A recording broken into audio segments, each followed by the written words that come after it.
সামাজিক যোগাযোগ মাধ্যম ফেসবুকে প্রধানমন্ত্রী তারেক রহমানের মেয়ে জাইমা রহমানকে নিয়ে কুরুচিপূর্ণ ও আপত্তিকর মন্তব্য ছড়ানোর অভিযোগে ব্রাহ্মণবাড়িয়ার আখাউড়ার এক কলেজ শিক্ষার্থীকে আটক করেছে পুলিশ।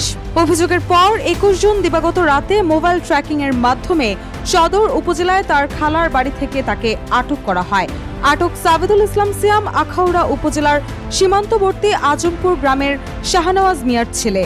তিনি ব্রাহ্মণবাড়িয়া সরকারি কলেজের একাদশ শ্রেণীর শিক্ষার্থী।